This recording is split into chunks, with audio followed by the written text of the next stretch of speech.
Imagine stepping off a train at Union Depot in 1908. The platform smells like coal smoke and wet wood. A streetcar bell rings somewhere up 17th. You can hear a piano through an open saloon door. This is not the Denver of glass and valet parking. This is a city that still believes work can turn into a life. This map was not made for tourists. It was drawn to prove that Denver had muscle and manners, banks and opera, grit and a future. We are not going to study it. We are going to walk it. Tailors, milliners, cigar rooms, banks, clerks in wool suits and shopgirls in white aprons, moving like they have somewhere to be. If Denver had a parade of ambition, it marched right here. The big brick giant with the flag is the Windsor Hotel. When Ulysses S. Grant visited, crowds jammed the street below to watch him step onto the balcony and light a cigar, according to lore. Inside, bellboys ran oysters on ice to the dining room, and silver barons traded stories they swore were true. People leaned into the lobby just to say they had seen it. Just down the way stood the Tabor Grand Opera House. Horace Tabor built it like a promise. Marble staircases, velvet seats, gaslight glitter on nights when the city dressed up to prove it belonged on the same map as Chicago. Tabor's fortune rose fast and fell faster after the silver crash. The building carried on under new owners and changed with the times until it finally came down decades later.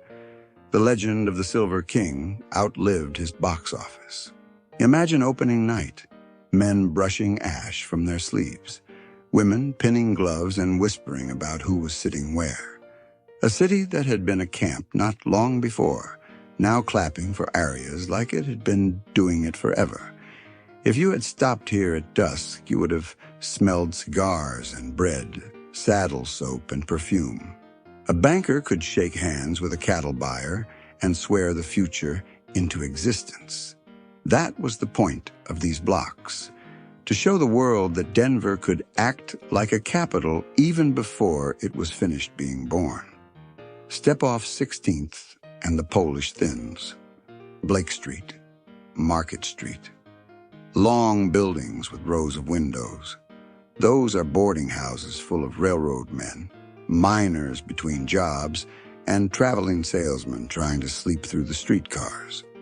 Walk your eyes down Market Street on this map, and you'll find a world that once burned bright with music, whiskey, and whispered promises.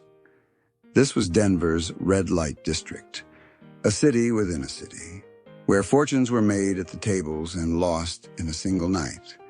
The most famous name among these blocks was Mattie Silks, the undisputed queen of Market Street. Mattie ran her houses with polish and precision, more like a businesswoman than a madam. Her parlors glowed with crystal lamps and velvet drapes.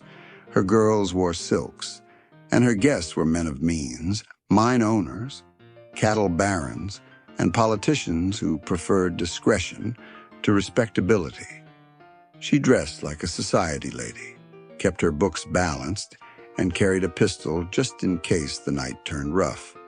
To some, she was a scandal. To others, she was proof that women in the West could build their own kind of power, even in the margins. Her rivals claimed she could outshoot any man, and perhaps that's why the stories still linger, part legend, part truth, like the faint ink lines on this old map. Stand on Market Street today, and it's hard to imagine the laughter, the music, and the glow of gaslight spilling onto the boardwalk. But somewhere between the new city and the old, Mattie's Denver still hums beneath the surface, a reminder that the past never really leaves. It just changes its address.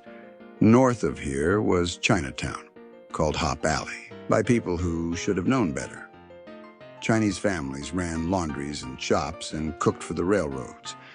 In 1880, a mob tore through the district, and a riot destroyed much of what they had built.